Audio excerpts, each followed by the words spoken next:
The Mega Man Zero series has 4 games, and with them, we get 4 final bosses. No repetition, at least on that front. When it comes to Copy X, Omega, and Vile, each feels very sinister, and I have no qualms about taking them out, but when it comes to our second antagonist, Elpizo, I find myself feeling a bit of sympathy. I wonder, is this misplaced?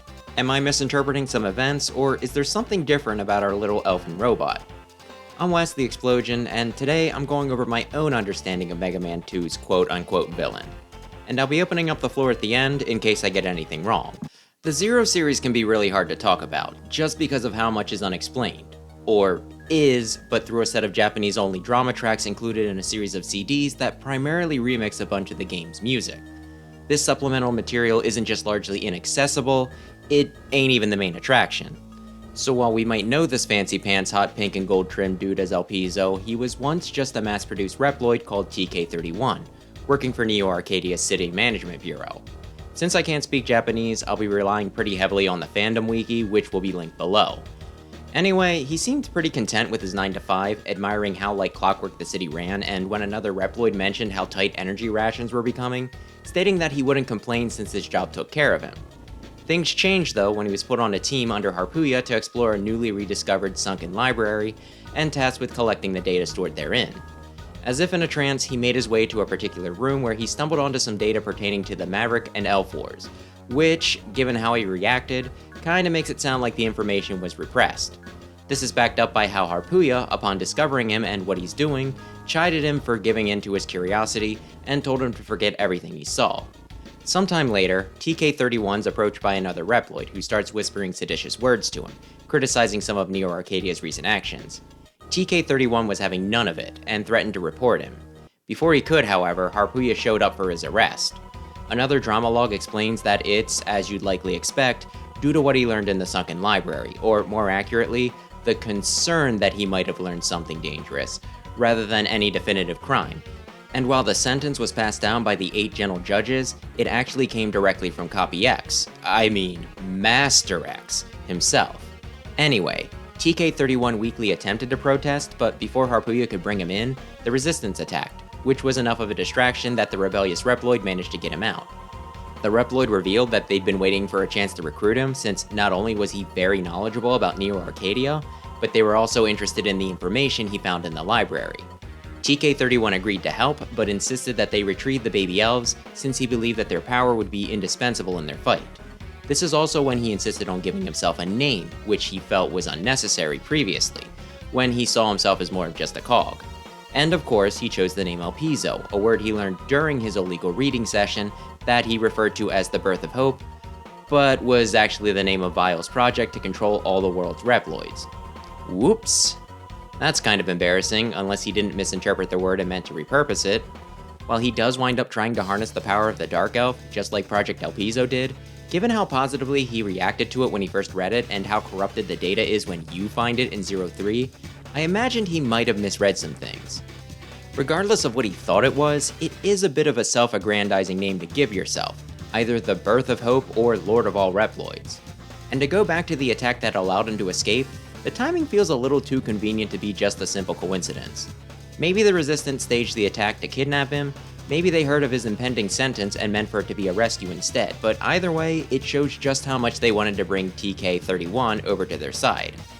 Then again, given the timing, before Elpizo joined the Resistance and while Copy X was still alive, there's also a chance that the disturbance could have been Zero's final assault on Neo Arcadia in the first game.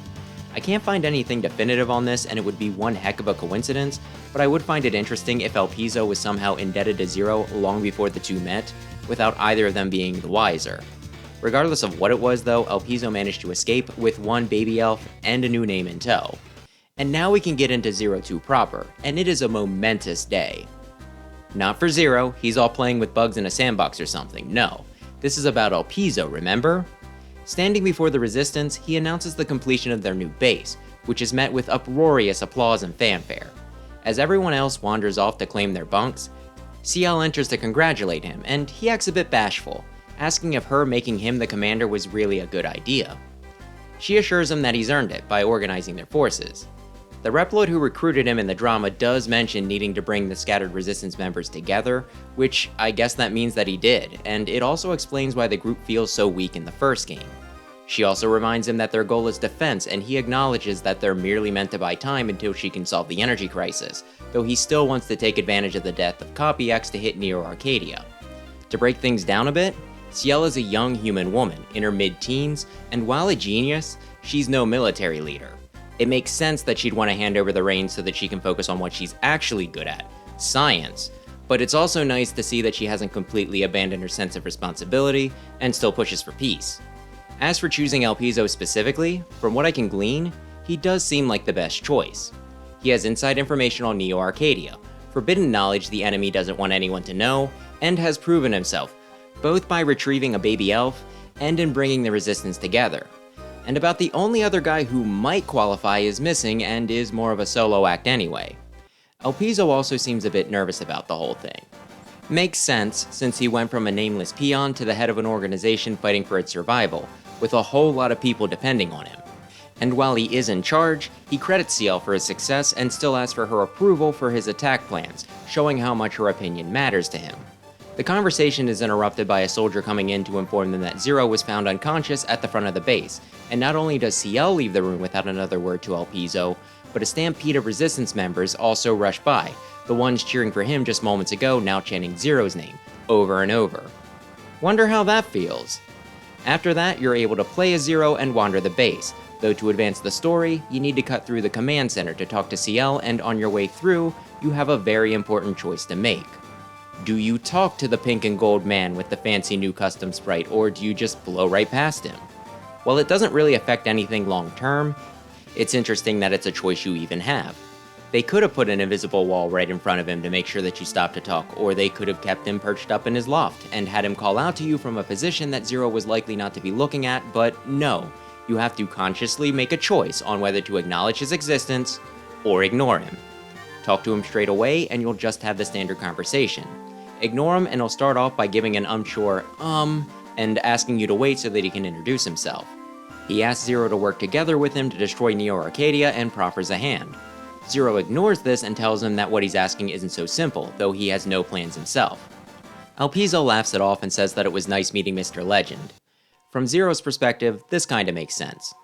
He beat Neo Arcadia, spent the past year fighting against it alone, and yet the Resistance's persecution still persists. He knows that just winning a battle or two isn't going to be enough, but from Elpizo's perspective, it probably feels like Zero is blowing him off, and you know, that's a fair take. He ignores his handshake, and depending on the player, might ignore him altogether, and he immediately criticizes his plan, which he hasn't even explained in depth, all while offering no insight, suggestions, or alternatives himself. It could be the sort of thing that makes you resent a guy. A bit later, Elpizo explains Operation Righteous Strike to his army, and while there is some cheering, there's less than before. Whether this was a conscious choice by the developers or just them not wanting to clog up another scene with extra dialogue boxes, who can say, but it could potentially be a sign that some of the wind has been taken out of Commander Elpizo's sails with the return of Zero, who is so dang cool that pretty much anyone's gonna look less impressive standing next to. Elpizo doesn't seem to notice and brags about the operation to Zero once everyone else leaves, but Zero immediately shoots him down, saying they should stick to small-scale guerrilla tactics and continue to back Ciel's energy plan. A little late to be offering advice, telling him to change strategies after Elpizo just announced his in front of the whole resistance. Elpizo snaps back, saying that they will continue to do that on the side, but that they're now strong enough to win by their own means. But he remembers himself and apologizes, requesting Zero's help in the meantime. He has 4 missions for him, and every time you bring up the select screen, he says about how there'll likely be no challenge for a legendary hero, but he'd still like Zero's help. And this is where some voice acting would be really helpful. I mean, there's a lot of ways you can interpret most of what Elpizo says that a specific tone would really clear up, but this is the one that always gets me. Is Elpizo actually being timid, not wanting to bother the big strong Zero who previously belittled him, but working up the nerve to ask anyway because he has nowhere else to turn?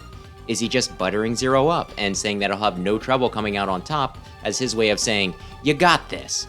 Or is he simply fed up and sarcastically calling him a legendary hero each and every time while giving him missions that Zero's reputation would suggest are beneath him because he's unimpressed and doesn't believe the hype? I could see the second option being at least a little likely, but the other two would suggest that there's some sort of tension between the two, even if it's all in Elpizo's head. He does thank you pretty cordially after every mission, so while my cynicism makes me want to lean to the sarcastic option, I think Zero causing him to lose confidence is probably what's actually going on. And honestly, with him constantly bringing up how what Zero's accomplished will help with Operation Righteous Strike, it does kind of feel like he's trying to get Zero interested in his plans, like a kid none too subtly fishing for an older sibling's approval. Once you finish all 4, it's finally time for Operation Righteous Strike. As a bit of an intermission, let's give a closer look to his design. His primary colors are gold and hot pink, and while that second color might seem girly, a lot of other cultures see warmer colors as more passionate. Still though, between his palette and the way his coat billows behind him, making him look like he's wearing actual cloth rather than the typical Reploid armor with its white inner layer for extra detail, and you're given the sense that he's quite fancy. Even his pants look like actual pants, kept in place by those weird button things rather than a bodysuit or an outer layer of robot skin. He also has a sword, which looks like a rapier, a raised gold collar, and a nice little hat, with the redder bits surrounded by the white making me think of the Pantheon soldiers, which would tie him back to his Neo Arcadia origins. Of course, some of the other Resistance members have similar headgear, so maybe I'm reaching with that one. Then there's his hair.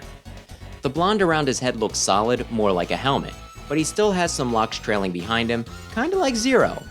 We can't forget the emo swish over his one eye, making me question if he's supposed to come across as more of a teenager going through a phase than a fully mature adult. And the fan page also points out that we have no record of what he looked like as TK31, which makes me wonder how much of his design was self-chosen. I can't imagine that a mass-produced Reploid would receive this much detail. Also, blonde hair and blue eyes are traits highly prized by a lot of people, some to an extreme degree, but in general terms, it seems like the sort of thing that one might pick out for themselves.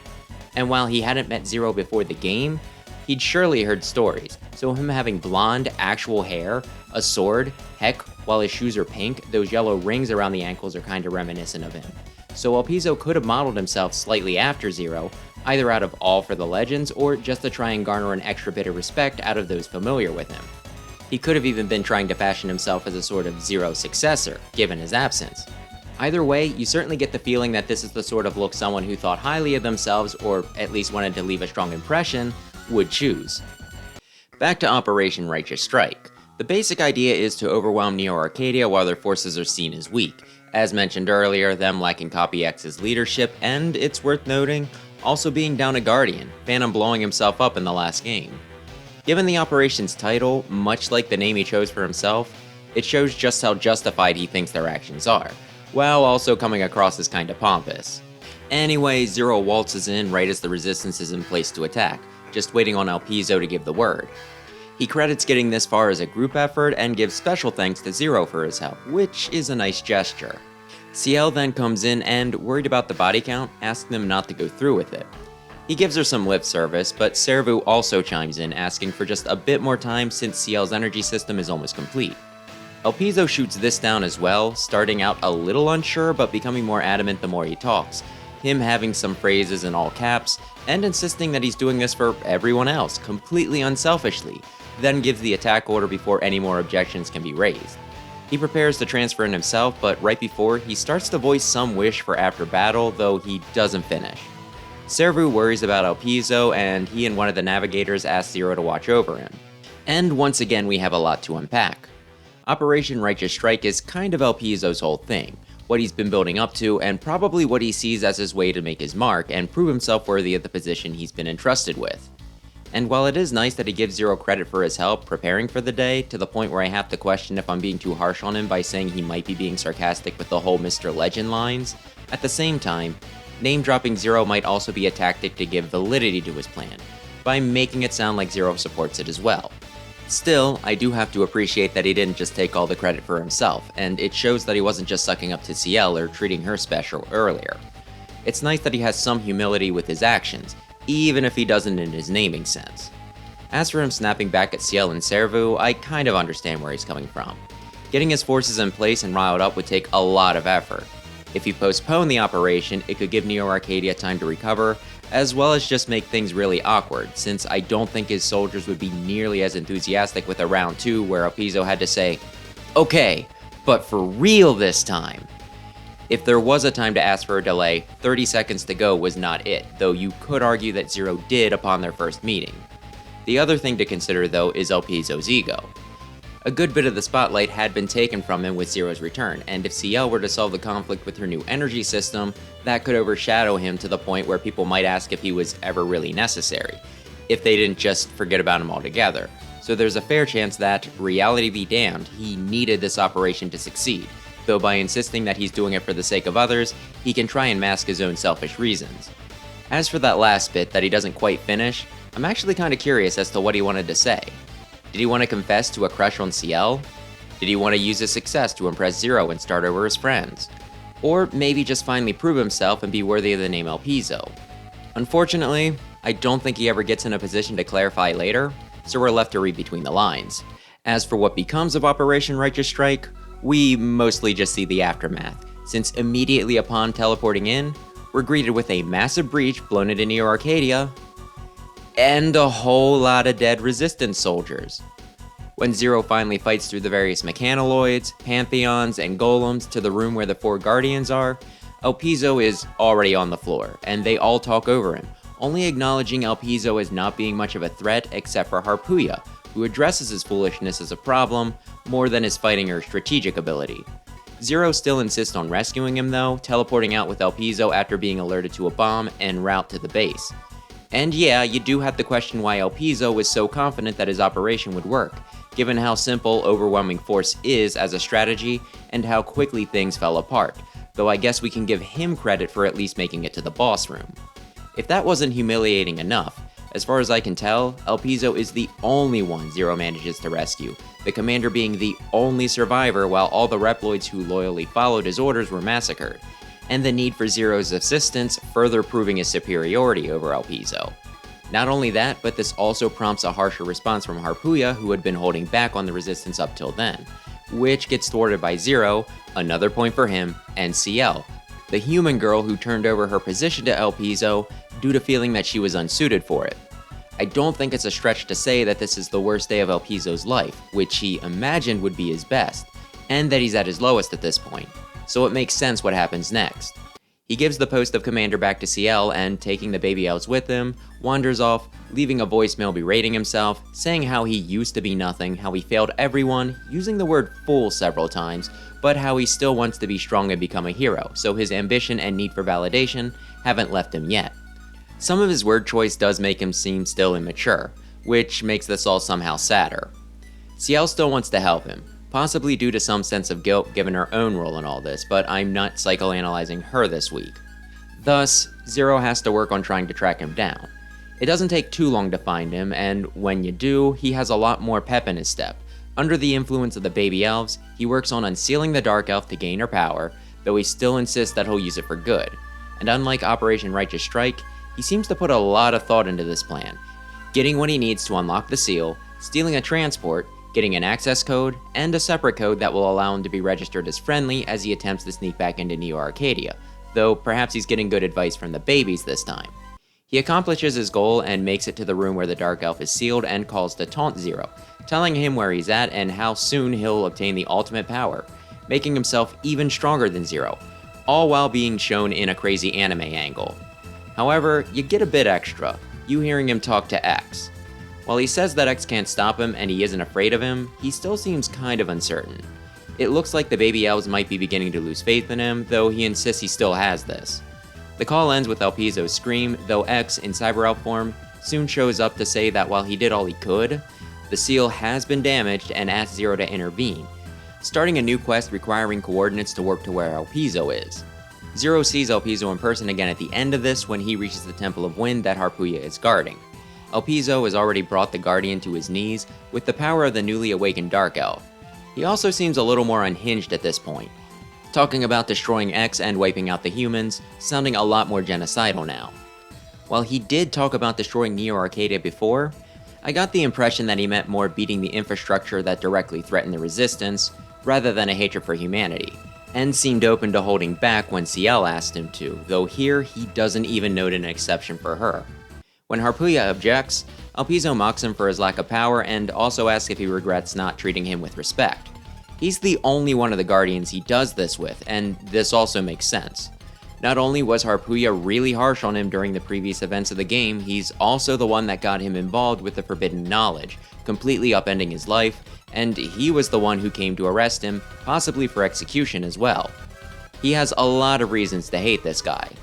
He has the baby elves corrupt Harpuya to fight Zero and then dashes off. I have to wonder with all this how much Elpizo was in control. He certainly was in possession of himself when he stole the baby elves, but given that they're copies of the Dark Elf, which can control Reploids, there is a chance that they would be able to influence Elpizo beyond just whispering nasty suggestions in his ear. That said, as unhinged as Elpizo becomes, he never seems to lose himself completely, him sometimes still seeming to doubt his course rather than mindlessly following the baby elves' wishes, though whether this is due to their infant forms not having the Dark Elf's full range of powers or some strength of character on Elpizo's part is questionable. Still though, given the trauma of his recent failures, I'd actually suspect he'd be more susceptible to it. As further proof that he's not completely under anyone's sway, he also talks to the Dark Elf like they're equal partners in all this, which, if you've engaged with any sci-fi media, you know that trying to control or put yourself on equal footing with forces far beyond you is never a good idea. That finally brings us to the last level, Yggdrasil, but before Zero faces the man of the hour, there's a boss rush to contend with. Each Reploid he refights starts the battle repeating the same gibberish about Master Elpizo, the Dark Elf, and something wonderful happening. But they come back to themselves as Zero cuts them down, each lamenting that they've been used. Given Bile's later use of the Dark Elf, it's not hard to draw the conclusion that Elpizo and her are reviving and brainwashing the previous bosses, though I'd say Bile does it a lot more masterfully. When Zero finally finds Elpizo, he says he's been waiting, and this doesn't seem to be a bluff, since he imprisoned Zero in an electric barrier to stop him from interfering. As for why he did it, maybe it was to torture Zero for all the times he was rude to Elpizo, maybe it was to demonstrate that even without breaking the final seal, he was finally stronger than Zero. Maybe it was just to get Zero to respect him by letting him witness the culmination of his designs, though honestly, it was probably a combination of all three.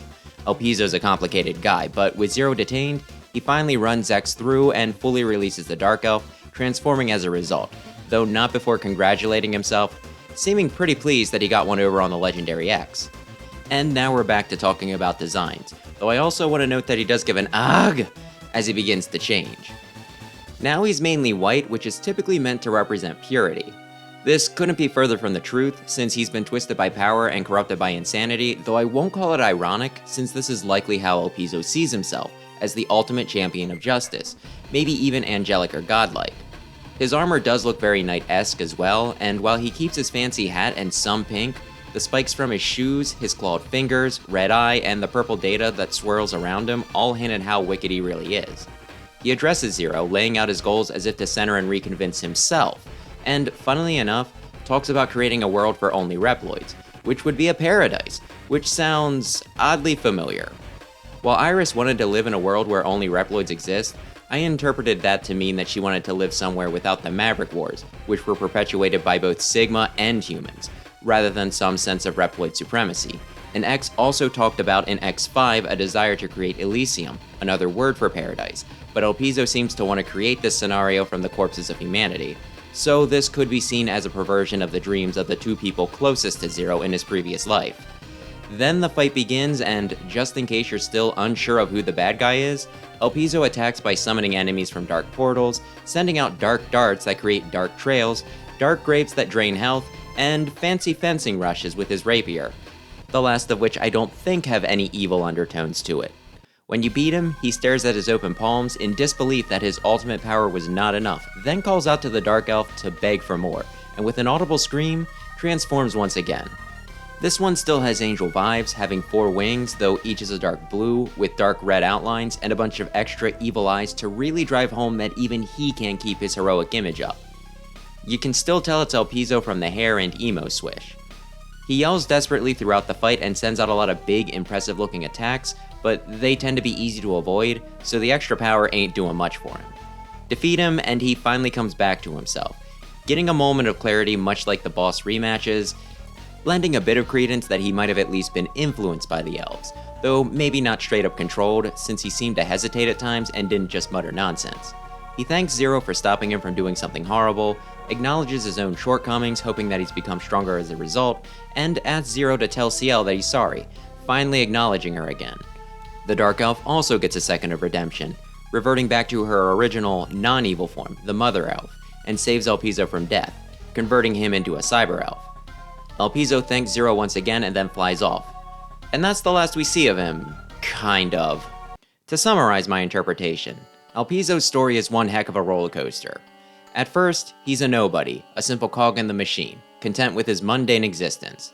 Then he gets a touch of the extraordinary, gets told he's special, then almost arrested, and finally takes his destiny into his own hands, reinventing himself to be as impressive as possible, seeing some nice successes in retrieving a baby elf and uniting the resistance, then getting promoted as a result. Just as everything seems to be coming up Elpizo, Zero returns and completely diminishes him, partly by how he interacts with him, partly just by virtue of being Zero, not many can compare. He then makes some rash decisions, wiping out the people who believed in and depended on him, getting pitied and shown up by the people he wanted the respect of, and that's when he gets turned onto a darker path. He does see some success with this, his plans coming to fruition, the Guardians start to take him seriously, and he even gets some payback on those who belittled him. Though given how far he's strayed, and how much he's using the elves to compensate for his lack of power, it's hard to be impressed. Once he's ultimately stopped by Zero, he finally comes back to himself, and while he regrets his actions, he's at least thankful that he didn't go as far as he intended. He goes from nobody, to main character, to supporting role, to failure, to a cackling mess, before finally maturing into his true self, though much too late.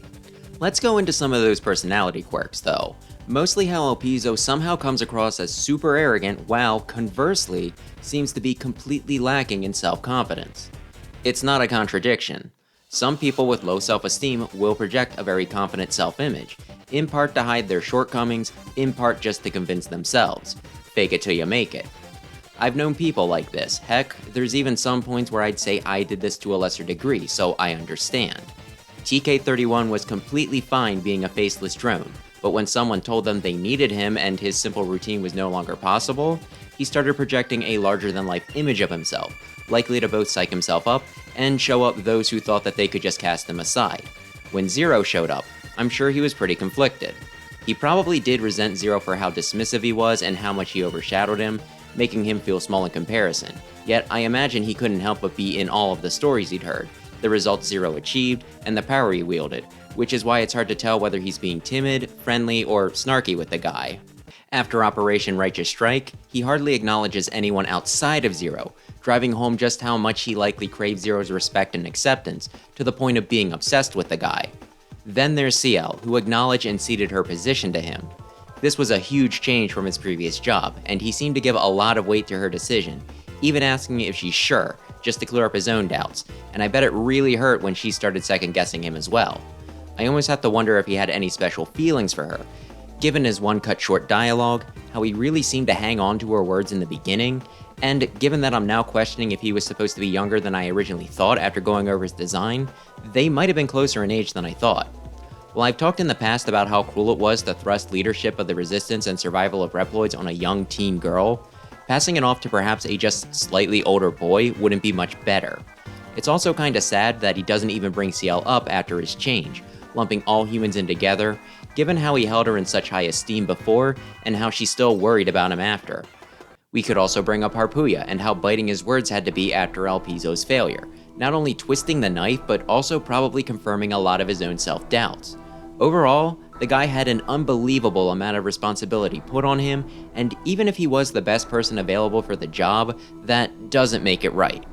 Honestly, you could even say that he let other people define his role, him simply doing his job when Neo Arcadia needed him to, him becoming a unifier and leader when the Resistance needed him to, and becoming a stooge for the baby elves after that. The only thing he ever seemed to want for himself was to be special, to be a hero, which he equated with power and quite probably came from him wanting to live up to expectations, and only intensified when he failed, perhaps as a way of redemption. If I had to sum up Elpizo in one word, I'd say he's a loser. Despite his ups and downs, character development and complexities, despite being the deepest of the four main antagonists, I'd say he's probably the one that leaves the shallowest impression. In fact, if you were to ask fans of the series to name all the final bosses, I'd imagine one of three things would happen. Either he would be named second, because they're going in order, he'd be named last, or he'd be forgotten altogether. Well, outside of the context of this video, since he'd probably get brought up first since we're already talking about him. And you know what? You could even argue that he's not the final boss, the Dark Elf is, she's just using Elpizo to accomplish her goals.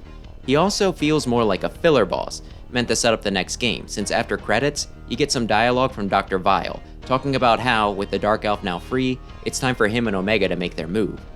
The guy's more of a footstool than a big bad. The thing I'll probably be remembered for most is being the one to finally kill X, but given that he wasn't really using that body anymore, does that even count? I also have to confess that when I talked about 02 2 years ago, I couldn't even get his name right, me misreading his name as Elpizo. That's just how forgettable he was, even when I was actively engaging with his story. And while he's barely ever mentioned after this, with a certain patch card, a cyber elf will appear to sadly hang around the base in 03, which is implied to be Elpizo. Though with all of this, you could make the argument that he's not actually a villain, so much as a victim of his own hubris and the great expectations piled upon him. I'll say it again, Elpizo is a loser, but that kind of makes me love him. It's the same sort of thrill you get rooting for the underdog, knowing that he is no one's favorite. While we can certainly say that he made a lot of bad decisions, given how little control he had over the circumstances that led to him being in his position of power, and his own relative immaturity, I can't completely lay the blame at his feet. And while he does see some redemption in the end, it's pretty certain that he'll never be allowed to rest in peace. He's just as much a victim as a villain, perhaps even more so, and he just might be the most tragic figure in the series, only one coming to mind that might challenge him for that. I think Elpizo is a character we should be sympathetic to, and one that I hope people can remember fondly. With all that said, I'd like to turn it back to you. How do you feel about Elpizo? Are some of my interpretations a stretch, or am I dead on? And did I get anything wrong, or were there any important bits that I might have missed in my reading? These types of videos are fun to do, since they tend to give me a new appreciation for characters, but since I'm not the best at research, they also require a lot of effort. And it's also kind of a bummer when most of their scenes are just dialogue. Why couldn't Next Dive have added them in? So hopefully this was worthwhile, and I'm looking forward to the comments. That'll do it for this week, so thanks as always for watching, and maybe consider subscribing if you like platformers, especially Mega Man. Weep for the Elpizo. Finally got it right.